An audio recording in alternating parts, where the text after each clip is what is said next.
누가복음 22장 14절에서 20절까지 말씀 우리 같이 함께 보겠습니다. 찾으셨으면 우리 한 목소리로 같이 함께 읽겠습니다. 시작. 때가 이름에 예수께서 사도들과 함께 앉으사 이르시되 내가 고난을 받기 전에 너희와 함께 이 유월절 먹기를 원하였노라. 내가 너희에게 이르노니 이 유월절이 하나님의 나라에서 이르기까지 다시 먹지 아니하리라 하시고 이에 잔을 받으사 감사기도 하시고 이르시되 이것을 갖다가 너희끼리 나누라.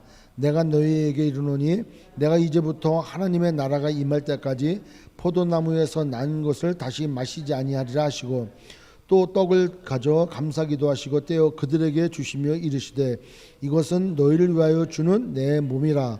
너희가 이를 행하여 나를 기념하라 하시고 저녁 먹은 후에 잔도 그와 같이 하여 이르시되 이 잔은 내 피로 세우는 새 언약이니 곧 너희를 위하여 붓는 것이라. 아멘. 성만찬에 대해서 오늘 이제 말씀을 좀 나누고자 합니다. 오늘 누가복음 22장 오늘 읽었던 본문 시작쯤에 이렇게 얘기를 하시죠. 내가 고난을 받기 전에 너희와 함께 이 유월절 먹기를 원하였노라. 유월절 먹기를 원하고 원하였다는 거죠. 여러분 이스라엘 백성들 중에서 성인이라면은 1년에 남자는 3차례 절기를 지키기 위하여 예루살렘으로 와야 됐어요. 그죠? 그 세 절기가 바로 무슨 절기입니까? 유월절 및 무교절이라고 하는 절기하고 그다음에 맥주절 즉 오순절날 그다음에 수장절 초막절 이렇게 세 절기는 하나님 앞에 나와야 돼요. 이스라엘 백성들의 7대 절기가 있죠. 유월절, 무교절, 초실절, 맥주절, 나팔절, 대속제일 그다음에 초막절 이렇게 7대 절기가 있는데 그중에 세 절기 즉 유월절과 오순절과 그다음에 초막절 이 세 절기에는 반드시 하나님 앞에 나와야 된다. 즉 하나님께서 그 이름을 두시고자 하시는 곳 즉 예루살렘 성에 와서 나와 예배를 드려야 된다. 제사를 드려야 된다는 거죠. 그중에 오늘 유월절에 대해서 말씀을 하시는데 유월절은 어떤 날입니까? 유월절 우리가 너무나 잘 알아요. 출애굽기 12장 11절부터 한번 잠깐 보면은 출애굽기 12장 한번 잠깐 보십시오. 출애굽기 12장 11절에 보면 너희는 그것을 이렇게 먹을지니 허리에 띠를 띠고 발에 신을 신고 손에 지팡이를 잡고 급히 먹으라. 이것이 여호와의 유월절이니라. 12절 내가 그 밤에 애굽 땅에 두루다니며 사람이나 짐승을 막론하고 애굽 땅에 있는 모든 처음 난 것은 다 치고 애굽의 모든 신을 내가 심판하리라. 나는 여호와라. 13절 내가 애굽 땅을 칠 때 그 피가 너희가 사는 집에 있어서 너희를 위하여 표적이 될지라. 내가 피를 볼 때 너희를 넘어가리니 내가 너희를 넘어간다. 이게 6월이야. 6월 넘어가리니 재앙이 너희에게 내려 멸하지 아니하리라. 여러분 이스라엘 백성들은 어린 양을 잡아서 그 어린 양의 피를 문 임방과 문 설주에 이렇게 발라. 예? 문지방은 없으니까 문 임방과 설주에 피를 바르고 나면은 그 죽음의 사자가 그걸 넘어가. 왜 죽음의 사자가 뭘 했는데 온 애굽 땅을 다니면서 재앙을 부리는데 10가지 재앙 중에서 마지막 재앙이 장자의 재앙이에요. 그러니까 가축이든 사람이든 첫 번째는 다 죽는 거예요. 예? 그날 밤에. 그러니까 온 집안에 뭐 곡소리가 안 나는 집안이 없어요. 그런데 그 이스라엘 백성들이 사는 그 고센 땅 지역에 그 어린 양의 피를 바른 그 집만큼은 죽음의 사자가 넘어간다는 거예요. 대신 유월절에 그 피값으로 주님이 누굴 샀습니까? 레위인이 대표로 들어갔지 않습니까? 그 수에 못 믿던 사람들이 성소의 세겔대로 하나님 앞에 드려지게 됐잖아요. 그죠? 그러니까 속전으로. 그러니까 여하튼 유월절은 죽음의 사자가 넘어간다. 그래서 그날 밤에 속히 어린 양을 잡고 그리고 허리에 띠를 띠르고 급히 그 어린 양을 잡은 것을 먹고 그 다음에 쓴나물을 먹고 무교병을 먹고 그렇게 하라는 거예요. 그리고 그 다음날 유월절 지나고 바로 그 떠나는 거예요. 예? 그러니까 유월절을 대대로 지키라고 했어요. 여러분 유월절 대대로 지키라는 게 레위기 23장 5절 한번 보십시오. 레위기 23장 5절 첫째 달 연나흘날 저녁은 여호와의 유월절이요 이렇게 얘기해요. 또 민수기 9장 2절에 민수기 9장이지. 이스라엘 자손에게 유월절을 그 정한 기일에 지키게 하라. 유월절을 반드시 지키라는 거예요. 왜 그렇습니까? 유월절을 통해서 이스라엘 백성들이 애굽에서 종살이하던 그 종살이하던 그곳에서 풀려나와 이제 하나님 앞에 예배드리는 자로 정해졌다는 거예요. 그래서 그날 홍해를 가르고 그 다음에 말의 쓴물이 단물이 되어지고 여하튼 그 엄청난 기적과 이적을 보이시면서 그들을 이끌어낸 날, 그 날을 그래서 기념하라는 거예요. 바로 유월절날 너희 이끌어낸 나 여호와니라 이렇게 말씀을 하셨잖아요. 그러니까 유월절은 굉장히 중요한 거예요. 근데 유월절에 어느 피가 묻어야 되냐면 어린 양의 피를 잡아야 돼. 유월절 전날에 어린 양을 잡아서 그 피를 문 임방과 물설주에 발라야 된단 말이에요. 근데 우리가 알고 있는 것처럼 유월절은 누구를 예표하는 겁니까? 예수 그리스도를 예표하지 않습니까? 나중에 예수 그리스도께서 십자가에서 흘리신 그 피로 말미암아 우리가 죄사함을 받았잖아요. 그래서 세례 요한이 뭐라고 그랬습니까? 그 예수님이 지나가는 걸 볼 때 보라 하나님의 어린 양이 유월절의 어린 양이라는 거예요.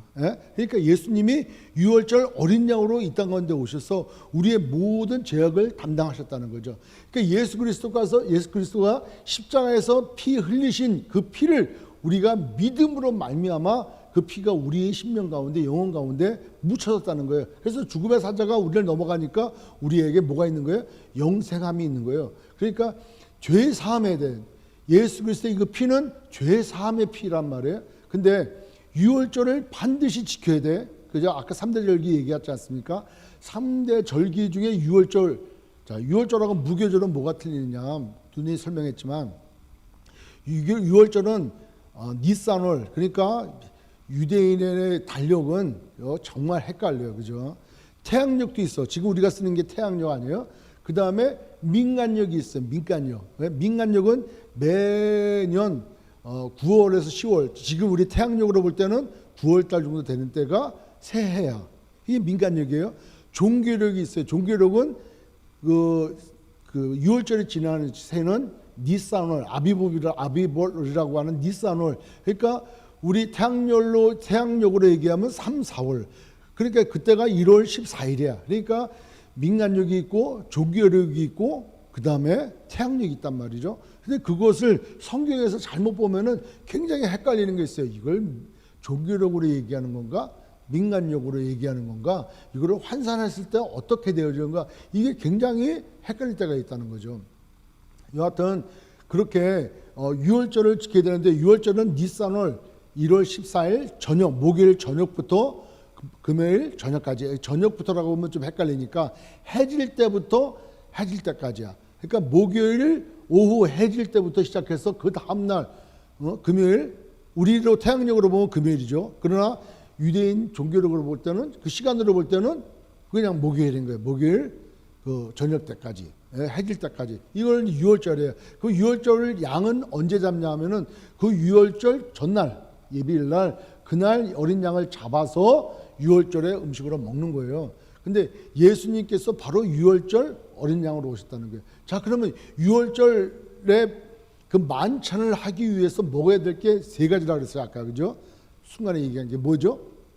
어린 양을 잡아야 돼. 그 어린 양은 남으면 안 돼. 그래서 식솔에 맞게끔 잡아야 돼. 그 어린 양이 있고 또 쓴나물을 넣었죠. 그래서 쓴나물, 그 다음에 무교병. 이게 그러니까 그 하나님께서 뭐라고 했냐면 유월절은 한 날에 하루.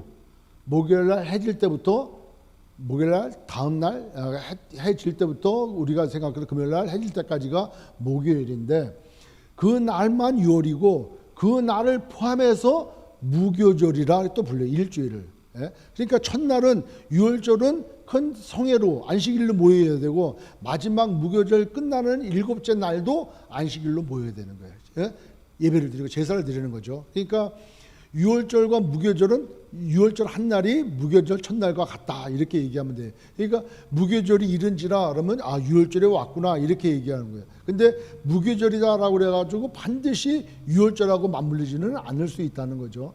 그거 헷갈리지면 안 되고 여하튼 그 무교절이 시작되어지고 난 되어지는 유월절 전날 예비일 날 예배날 예수님이 십자가 달려 죽으시지 않습니까? 그래서 이제 이거 전날 얘기하는 거예요. 그 6월절에 6월절에 어린 양과 또 무교본과 쓴나물을 먹을 준비를 해야 돼. 근데 우리가 오늘 읽었던 본문에는 마태복음이나 마가복음이나 또는 요한복음이나 예수님께서 6월절 날 만찬을 하셨다고 기록은 안 돼 있어요. 그죠? 그렇지 않습니까? 6월절 날 어린 양을 잡아서 준비하라 이렇게 말씀하지 않았어요? 6월절 날 우리가 뭐를 준비합니까? 그럴 때 주님께서 말씀하셨어요. 장소도 말씀하셨고 오늘도 여기 말씀에 내가 이 6월절 먹기를 원하고 원하노라. 그러면은 그 다음에 나타나야 되는 게 어린 양을 잡아야 되고 나타나야 되는 게 무교전병은 나와 있죠. 쓴나물도 나와야 되는데 그런 말씀은 없어요. 그 얘기는 뭐 다 알기 때문에 이게 뭐 표현하지 않으셨다 그게 아니고 오늘 우리가 깨달아야 될 거는 6월절은 오실 예수 그리스도를 예표한다는 거예요. 그 더 나아가 구약의 모든 약속의 말씀은 초점은 어디로 가요? 신약을 향해. 그 신약에 누구를 향합니까? 예수 그리스도를 향해. 그러니까 모든 제사도 모든 절기도 성막도 모든 것은 다 예수 그리스도를 통해. 그래서 예수 그리스도께서 이 땅에 오셔서 십자가에서 죽으시고 부활하심으로 말미암아 구약에 나와 있던 약속의 모든 말씀이 성취되어 있어요.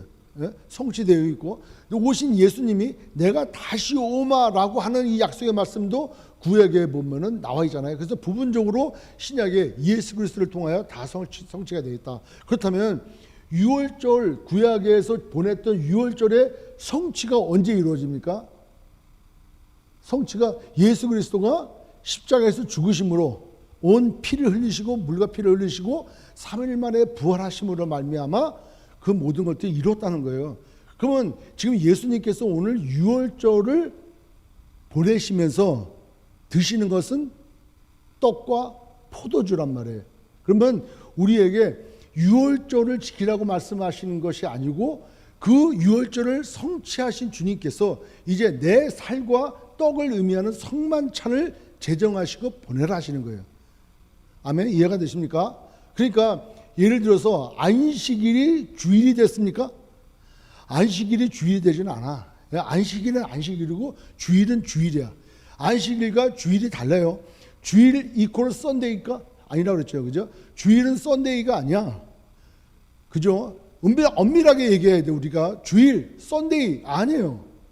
주일은 로즈데이, 주님의 날을 주일이라고 그러는 거잖아요. 그러니까 안식일이 주일로 됐다 이것이 아니라 안식일의 주인은 누구라고 그랬습니까?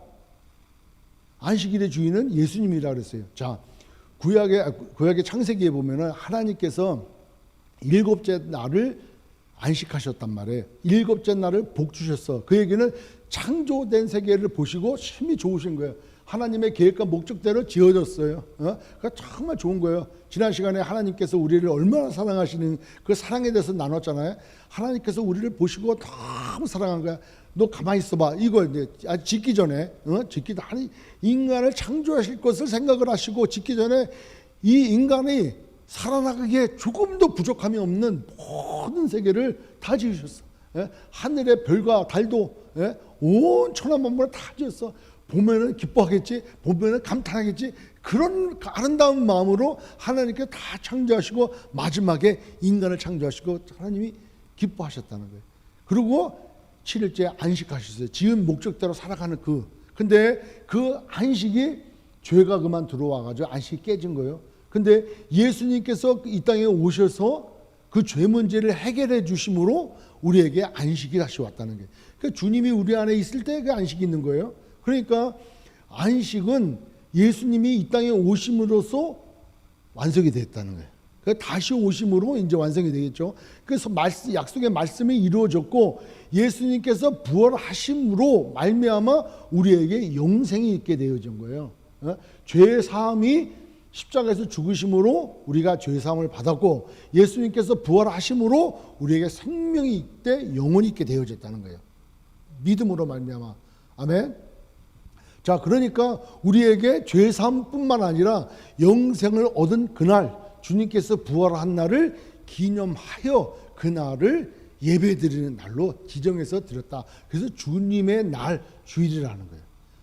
그러니까 우리가 안식일을 지낸다. 이거는 구약의 예수님이 아직 그 일을 이루기 전에 그렇게밖에 표현이 안 되는 거예요. 안식일은 주님이 아직 안 오셨다는 거예요. 그러니까 십자가에 달려 돌아가신 주님이 그들의 주님이 아니라는 거지. 근데 우리가 십자가에 죽으시고 우리의 죄 때문에 죽으시고 그리고 3일 만에 부활하셨다는 그 주님을 우리의 그리스도로 우리가 믿는다면은 우리는 안식일을 보내는 것이 아니라 그것을 이루신 진정한 안식 되신 주님이 부활하신 그날을 기념하여 예배를 드린다는 거죠.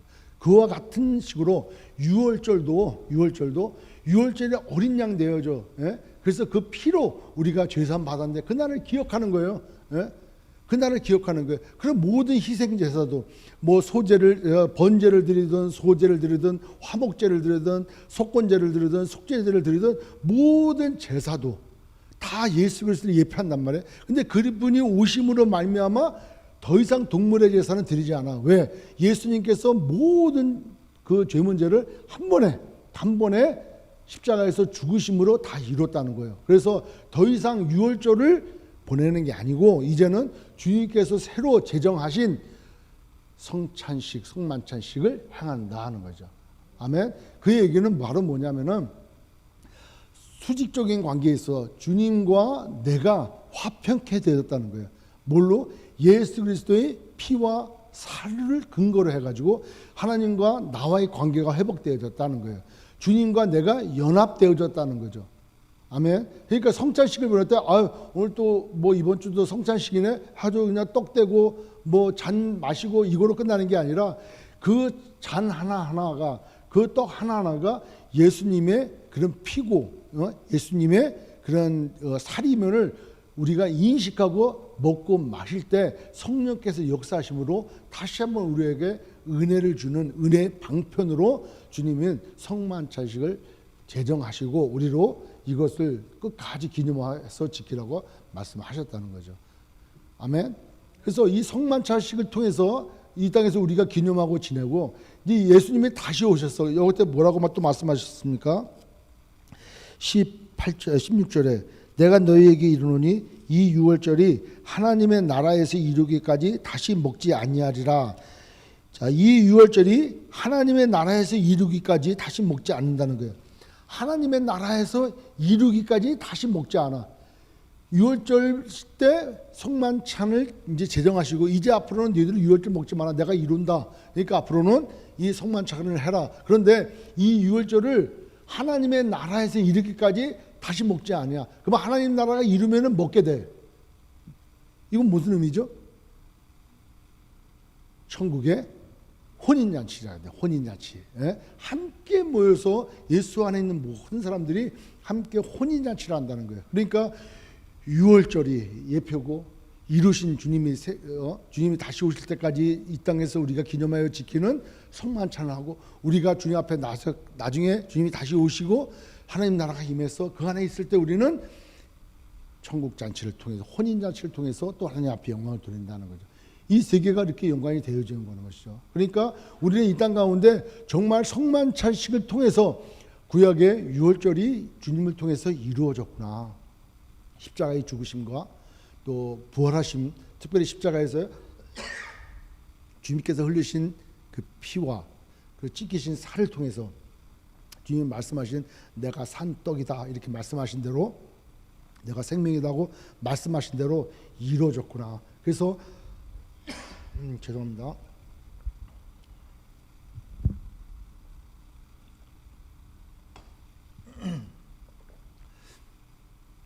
주님이 이루셨구나라는 것을 감사하면서 기억하면서 그것을 할 때 우리에게 큰 은혜가 된다는 거죠. 그리고 소망 가운데 그 성찬식을 하면서 앞으로 이루어질 천국의 혼인잔치를 소망하면서 기대 가운데 우리가 성만찬식에 동참해야 된다는 거예요. 그러니까 성만찬은 예수 믿지 않는 사람들이 뭐 이렇게 교회 놀러 왔다가 같이 하는 게 아니고 죄 짓는 거나 똑같다는 거죠. 왜?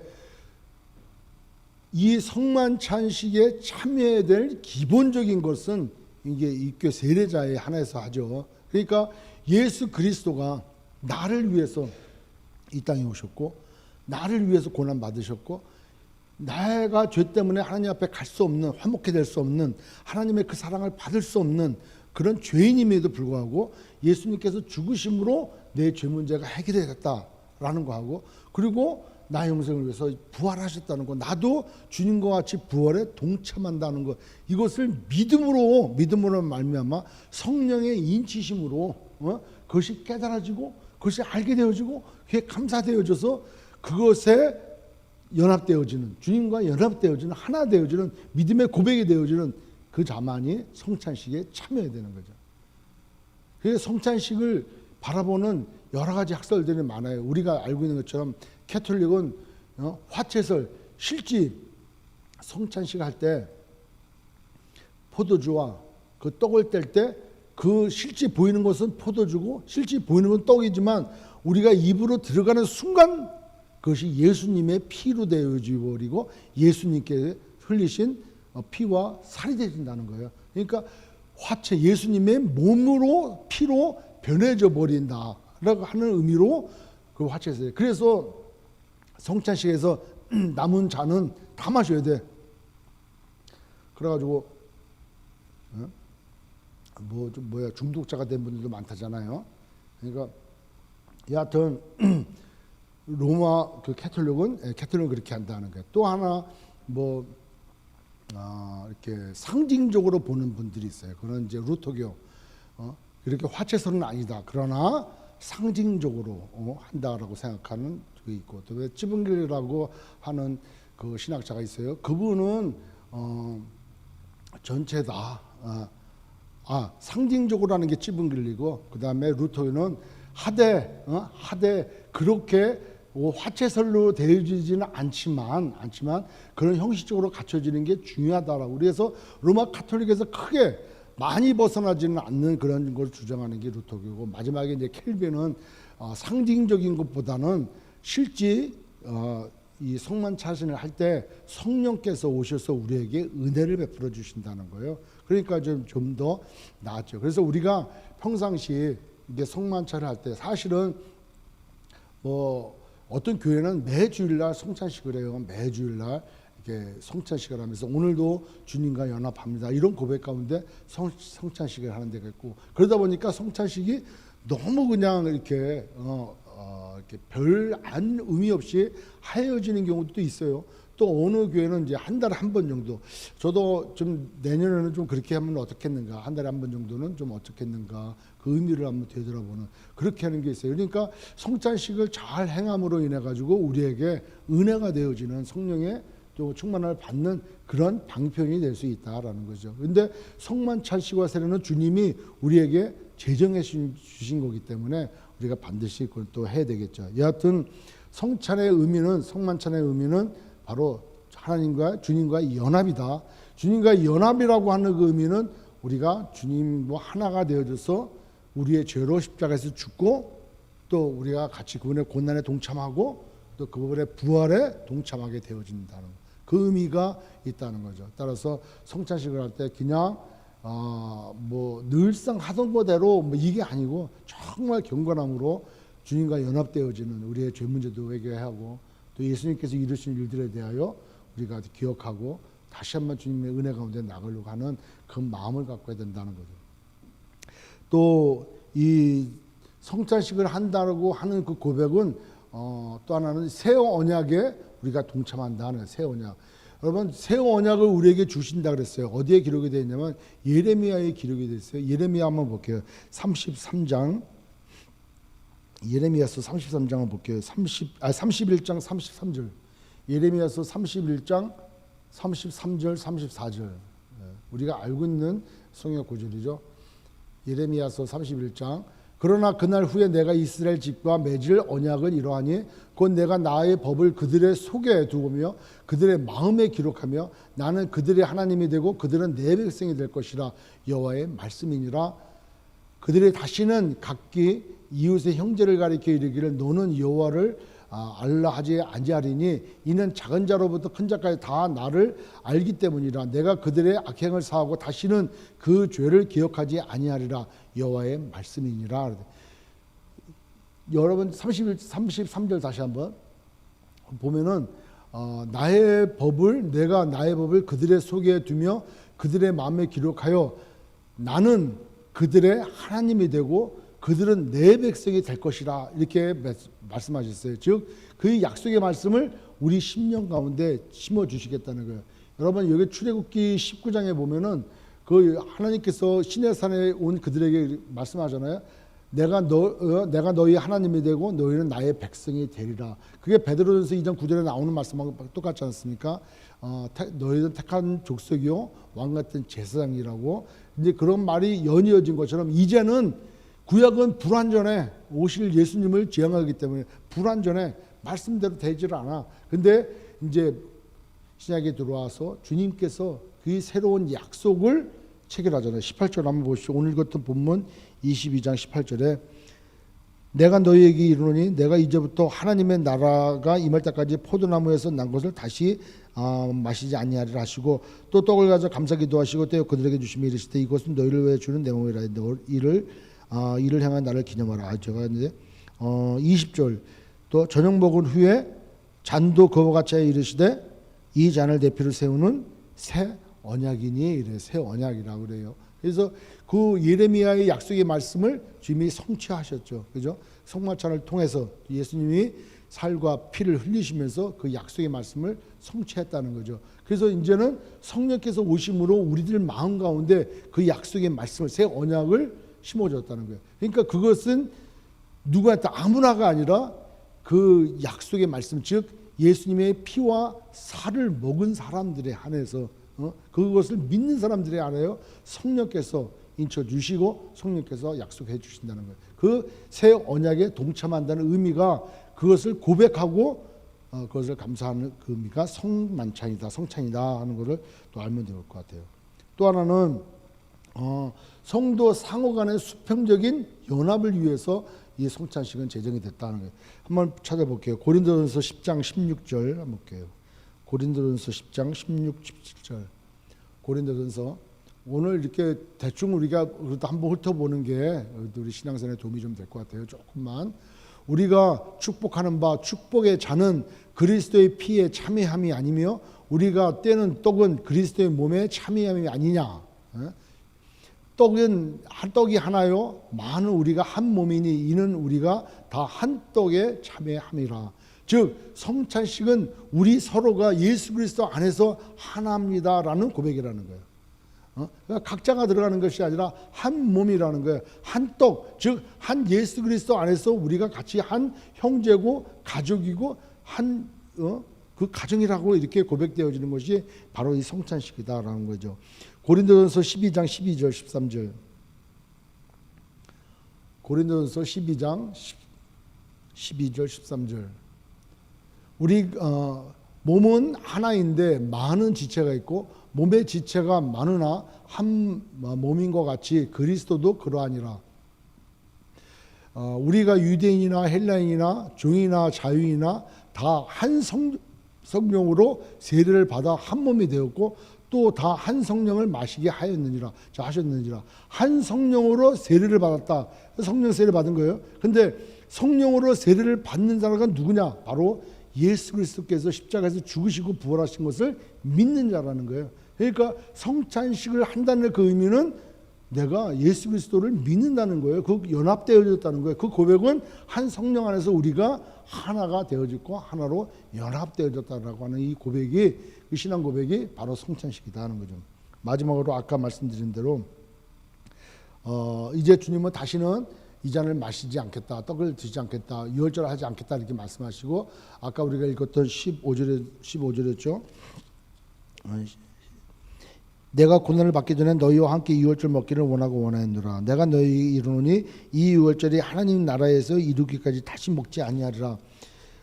그것은 정말 종말에 가서 그러한 천국 혼인잔치를 할 것을 우리에게 소망 가운데 주시는 그 메시지로, 즉 우리에게 소망의 메시지가 이 성찬식에 포함이 되어 있다라는 거죠. 이제 그렇게 주 안에서 하나 된 우리는 곧 주님 다시 오시면 이제 천국 잔치에, 즉 하나님 나라의 혼인 잔치를 통해서 주님과 같이 그 시간에 기뻐하고 즐거워하고 감사가 넘치는 그 시간을 갖겠구나라고 하는 그 소망 가운데 있다는 거예요. 이 바탕에 모든 것, 주님과의 연합, 새 언약에 동참하고, 그 다음에 우리 믿는 성도들이 하나 되어졌다는 거, 하나로 연합되어졌다는 거, 그리고 정말론적으로 나중에 소망 가운데 우리가 또 혼인잔치에 참여하게 됐다는 거, 이 모든 것을 의미하는데 그 바탕에는 예수님께서 곧 죽으실 십자가, 거기서 피 흘리시고 살을 찢기시고 그리고 부활하시고, 이 사건을 점두에 근거에 두고 우리가 성찬식을 행한다는 거죠. 그러니까 오늘 분명히 유월절을 분명히 준비하라 그랬어요. 그런데 주님은 성찬식을 하고 이것을 기념하라고 고린도전서를 통해서도, 또 오늘 이 말씀을 통해서도, 사복음서를 통해서도 우리에게 약속하신 말씀이라는 거죠. 따라서 유월절이 왜 성찬식으로 되어졌는지, 또 우리가 성찬식을 통해서 왜 우리가 천국 혼인잔치를 또 소망 가운데 있어야 되는지 그 의미를 잘 깨닫고, 오늘도 우리가 이 말씀을 통해서 정말 우리가 하나 되어지고 우리가 은혜 받고 우리가 하나님 앞에 들어지는 그 근거는 바로 예수 그리스도의 십자가다라는 걸 다시 한번 새기고, 또 우리의 신앙생활 가운데 더욱더 성령 충만한, 또 받은 바 사명들, 또 열매 맺는 삶들 이루시는 저와 여러분 되시길 주의 이름으로 축원합니다. 기도하겠습니다. 전능하신 하나님, 은혜를 감사합니다. 주님, 이 참 하나님의 말씀 성경 가운데는 정말 무한한, 우리가 배워도 끝이 없고 깨달아도 한이 없는, 그러나 성령께서 깨닫게 해주지 아니하시면 우리는 절대 알 수도 없는 그러한 정말 비밀스러운 일들이, 말씀들이 얼마나 많은지 모릅니다. 전능하신 하나님, 우리로 하여금 더더욱 생명을 얻을 뿐만 아니라 그 생명을 더욱더 풍성히 누릴 수 있는 은혜를 허락하여 주옵소서. 날마다 하나님의 약속의 말씀을 붙들고 성령님의 조명하심에 따라 하나하나 더 깨달아지고, 그럴수록 더더욱 섬기는 자 되어 하나님 앞에 쓰임받고 드려지고, 또 하나님 앞에 참다운 예배자로 하나님 앞에 영광 돌리는 우리의 삶 되게 하여 주옵소서. 특별히 성찬식을 제정하시고 우리에게 끝까지 기념하라 말씀하신 주님의 의도, 주 안에서 하나 되어지고 주 안에서 소망을 갖고 주 안에서 약속이 확인되어지며 주님과 함께 될 때 우리의 정체성이 있게 되어짐을 다시 한번 깨닫습니다. 전능하신 하나님, 우리가 성찬식을 통해서 뿐만 아니라 날마다 예수 믿는 자로 하나님의 자녀로 이 땅 가운데 어떠한 삶을 살아야 될지를 깨닫게 해주시고, 그렇게 하나님이 기뻐하시고 원하시고 우리를 사랑하시는 그 사랑 가운데 살아가는 저희들 될 수 있도록 도와주옵소서. 예수님의 이름으로 기도드립나이다. 아멘.